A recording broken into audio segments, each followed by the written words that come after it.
Welcome, everyone. Today, we're diving into the basics of introducing yourself in English. Meeting new people can be exciting or even a little nerve-wracking. Why do you think self-introductions are such an essential skill for English learners? Great question. Introductions are the gateway to any conversation. Whether you're at school, work, or a social gathering, being able to confidently share your name, background, and interests helps you connect and build relationships. It's the first impression you make. Absolutely. And in my experience, those first moments set the tone for future conversations. As we move forward, let's start by examining the building blocks of a simple English self-introduction. Sounds good. Laying that foundation will help learners navigate a range of everyday situations, from classroom icebreakers to workplace meetings or even casual chats at a party. Let's begin with the most basic element, your name. Phrases like, my name is, or simply, I'm, are incredibly common. Can you share why both forms work, and perhaps offer some pronunciation tips? Certainly. My name is Anna is clear and formal, while I'm Anna is more casual. For clarity, emphasize pauses. My name is Anna. Also, stress the name slightly. In English, reducing speed and using a friendly tone helps listeners understand and remember your name. That's helpful. Many learners worry about mispronouncing their names or sounding awkward. What advice would you give for saying your name clearly, especially if it's uncommon in English? If your name is unfamiliar, say it slowly and maybe spell it out if needed. For example, I'm Shinya spelled Xinyi. Smiling and making eye contact also boost confidence and make introductions smoother. Moving on. Once you've said your name, it's natural to mention where you're from. I'm from Brazil or I come from Tokyo are both useful. Why is this information important in introductions? Sharing your origin helps listeners find common ground. Someone might say, "Oh, I've been to Tokyo," or "I love Brazilian food." It opens the door for further conversation and cultural exchange, making the interaction more memorable. Exactly. It's also a chance to practice pronunciation of place names. For instance, learners often stress the wrong syllable in Chicago or Berlin. Any tips for getting these right?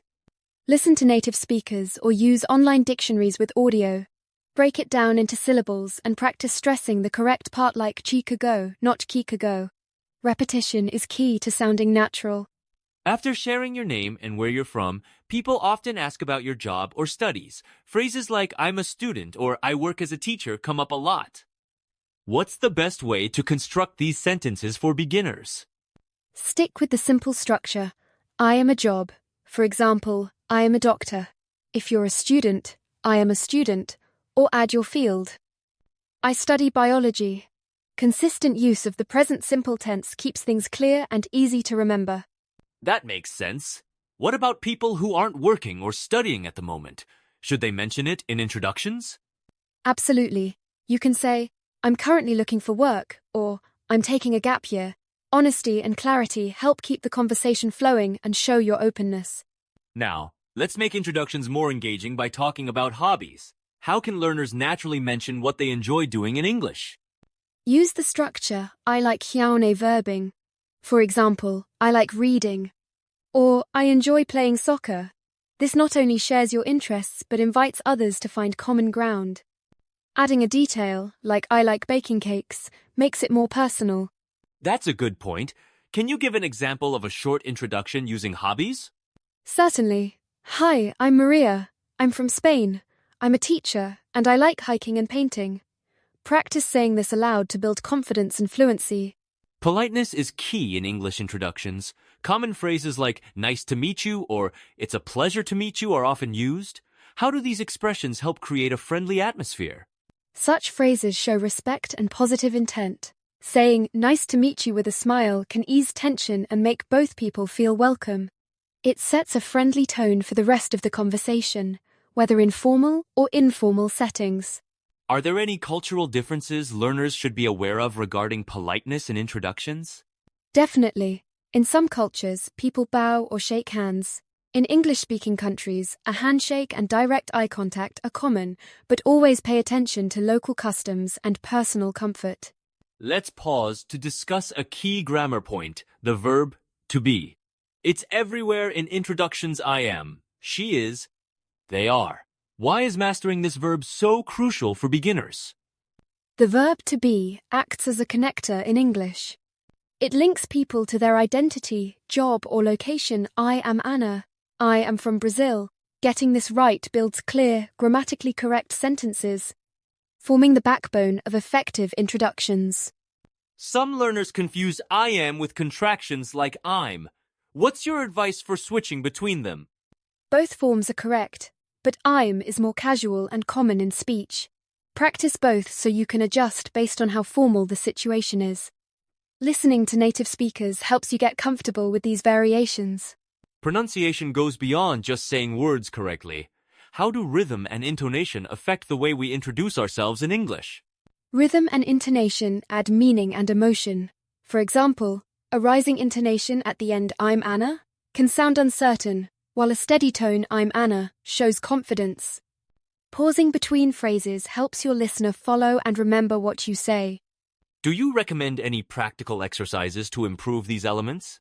Yes, record yourself and listen back, or mimic native speakers from videos. Try breaking sentences into chunks. Hi, I'm Anna. I'm from Brazil. This practice helps build natural speech patterns. Let's put everything together with a practical example. Imagine you're meeting someone for the first time at a conference.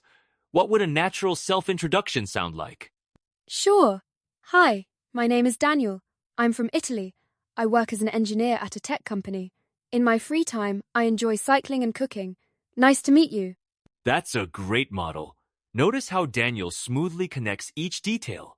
For listeners, repeating such examples out loud is a powerful way to internalize sentence structure and pronunciation. Exactly. Practicing real-life scenarios like at a party or in class helps you feel ready when the opportunity arises. Try changing details to make the introduction your own. To wrap up, let's do a mini speaking challenge. Imagine you're meeting a new classmate. Using what you've learned, how would you introduce yourself? Give it a try. Start with your name, where you're from, what you do, and one or two hobbies. For example, hello, I'm Sarah. I'm from Egypt. I'm a student, and I love painting and playing tennis. Listeners, don't be shy. Pause the episode and say your introduction out loud. Practicing regularly will boost your confidence and fluency. Remember, every introduction is a chance to connect. The more you practice, the more natural it will feel. Thanks for joining Use and nice to meet you.